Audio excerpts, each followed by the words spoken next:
What is the scariest thing you've ever seen? An absolutely enormous elephant seal popped up about 3 meters in front of me, looked at me, let out a huge grunt growl and swam under me. My whole body just left me and I felt real true terror. I was alone in the ocean on dusk. I have seen some shoot, but that was the scariest monster bus-sized mother of fright to this day. I was about 11-year-old walking to my school. A car stopped and the driver told me to get inside. He was probably 30-40. I didn't listen. So he came out of his car and went for me. I ran like crazy and never looked back until I was on a busy street. He was gone. I remember to be pretty calm about this and never told anyone about it. Now, when I think of it, if I didn't run, I don't know what would have happened. I went snorkeling one time and I was all by myself far from the boat when all of a sudden I caught a fast moving dark object in the corner of my eye. I look over to see a shark. I begin to back away slowly when I see 2 other sharks swimming right behind the first one. I looked for the boat and saw it was too far to swim to without the sharks catching me. The 3 sharks started to circle me and occasionally brushing into me. Then the weirdest thing happened, all 3 of them just swam away. Never been more freaked out. Once I had to get up really early in the morning to go on a trip for my job. It was about 3:30 in the morning and I had forgotten to go and get gas for my car the night before.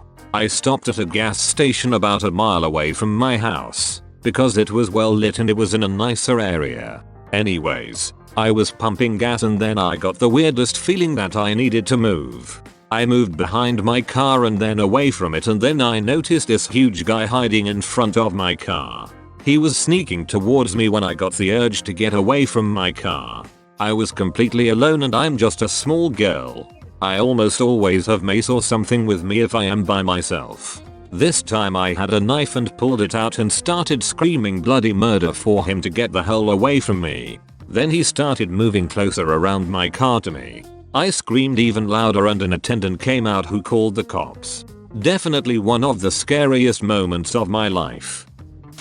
Not really scary, but when I was 16 I saw my drunk coked out co-worker beer batter 4 fish, his hand and deep fry it. He was fired that day. For the inbox questions. Yes, it hurt like a itch, I am sure. He held it there for a short period of time, screamed then ran to the bathroom in the back of the restaurant. I am sure his buzz helped with the pain a bit, but clearly not enough. The manager came on the line, saw an empty Mickey of Jack Daniels in the garbage, asked me who it belongs to.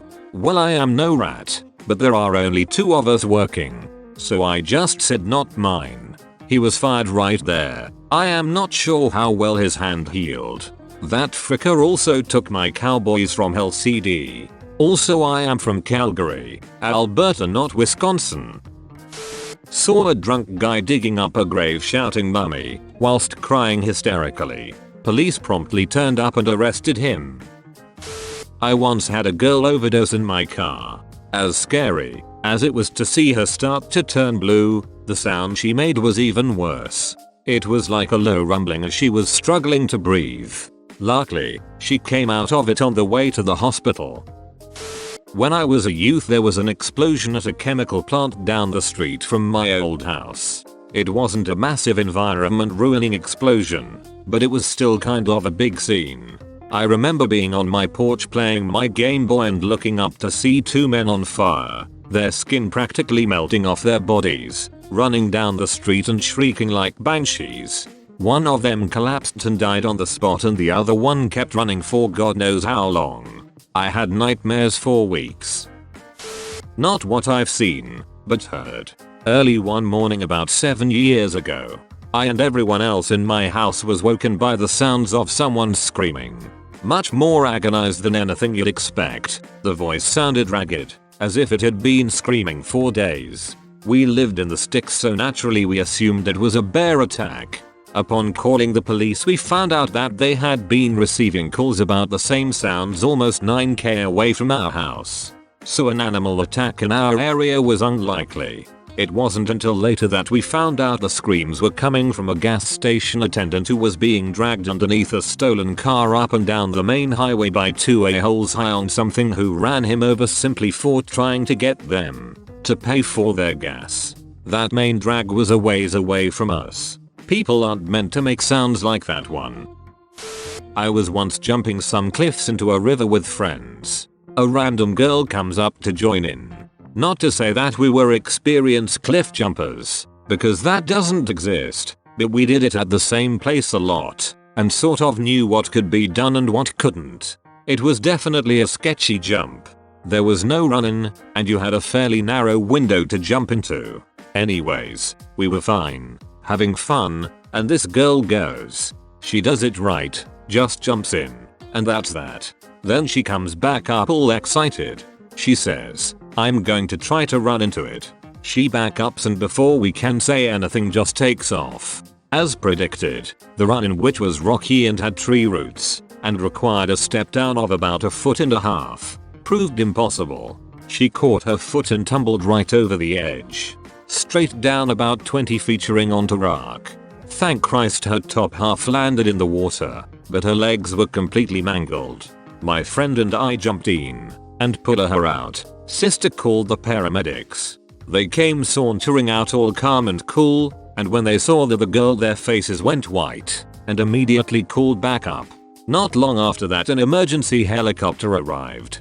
The scariest moment was looking over the edge that initial time not knowing what was going to be laying 20 featuring below. Former paramedic here. I watched a mother and baby burn to death in a car 15 feet away from me, and there wasn't a damn thing I could do about it. I don't know what the hell happened. There was a small amount of smoke coming from the engine compartment when I arrived on scene. Mum was unconscious, baby in back of car in car seat screaming its head off. In almost all cases a screaming baby is a good thing. While we were getting boards, collars, and the cot out of the truck, fuel and flames started spraying out of the AC vents engulfing the whole interior in flames before I could even get back over there. Fire dep didn't arrive for another 10 minutes. I just had to stand there and watch, and listen, and smell. Haven't had a good night's sleep since. Been almost 5 years now. I've seen a lot, and I mean a lot of horrible shoot. But that was the worst. I don't know if I'll ever be able to shake it. My dad left his phone at the house and I was home alone. Someone called him and his phone went off, which freaked me the frick out. Then I called him and the phone went off again, enough to make me grab a bat and run out of the house. Then I put 2 and 2 together and felt like an idiot. Was going to see a midnight pre-release of a movie, and while walking to the theater, I noticed a guy walking towards my friend and I, and noticed that he was dumping out a bottle of wine. He was holding it upside down, and I could see the liquid pouring out. Not really that interested, I turned to go up the steps into the building where the theater was, but something in the back of my mind was bugging me about the guy. I turned around to take another look and there he was right behind me, around 6 steps below me on the stairs, holding the wine bottle like a club and already in mid-swing. I noticed in time to jump out of the way and yell a warning to my friend, but the wine bottle missed my head by less than a foot. He chased me and my friend around for a minute in a drunken rage, swinging the bottle and screaming, "Come here, I want to talk to you," before throwing the bottle at me and missing. He also kept screaming something about "those guys said you wanted to kill me," while pointing toward a major street nearby. I wasn't interested in talking or hearing the details, so I really have no clue what he was talking about. We got away from him and called the cops, but to this day, that image of some drunken a-hole swinging a bottle at me from behind stays with me. I asked the 2-year-old that I nanny me, "What's the scariest thing you've ever seen?" 2-year-old. "A lobster." First off, I'm terrified of the dark. It's almost a petrifying type of fear, but to add to that, suffer from sleep paralysis very often. One night I woke up and I was stuck in the state of paralysis. I usually try to stay calm to keep from having a really bad hallucination, but that night it was just out of my control. I woke up and couldn't move anything but my eyes. I heard a horrifying shriek that sounded something like a mix of a pig squealing, a lion's roar, a woman screaming, and it was as loud as a train going past my head. I looked around my pitch black room, and in the corner of the room I could see the outline of a figure. It almost seemed to be darker than the rest of the room, but it had burning yellow eyes. It started to walk towards my bed, and right as it got about halfway, it jumped towards me, and right then I snapped out of it and could move. When I sat up, the sun was out and it was about 10 o'clock in the morning. I couldn't sleep for days. I worked at a Taco Bell last year and had a guy try to break in. It was just starting to get dark when we notice a guy beating up another guy in the parking lot. We pull him off and realize he was high as hell on something heavy. We go inside and lock the doors as he's screaming about how he's going to shoot and kill us. We're all in the lobby when he comes to the door and just stares at us for a full minute. Then, without breaking eye contact with me, he starts slamming his elbow into the glass very methodically. It was straight out of a horror movie as I heard the thump, thump, thump, and then just watched as he shattered the glass and came through. Then we jumped him and beat the shoot out of him until the cops came. But that moment as he stared at me while hitting the door will haunt me for a while. Not sure if it's the scariest, but it's probably the freakiest. Friend and I are babysitting her younger brother and a friend of his. We're chilling in the kitchen while the boys are playing in the living room. We hear a huge slam and run in to find the younger boy on the floor, screaming, with a rocking chair behind him completely flipped over. We panic and call the parents, then try to figure out what's happened. We ask him what's wrong, what hurts, etc., and get a look at his mouth, where many of his top front teeth are missing. The scariest moment was scouring the floor for them, then slowly realizing there weren't any. His teeth had been shoved up into his gum line when the rocking chair hit the back of his head into the floor. Here's one that really creeped me out. When I was little, like 4 or 5, I slept in my grandma's room a lot, because that's where we lived and because of space. I remember seeing what looked like a clown standing sideways in the closet, always just the arm and hand. It happened a few times and scared me pretty bad. I put it off as childish imagination until a few years later when my little brother started seeing the same thing in that room.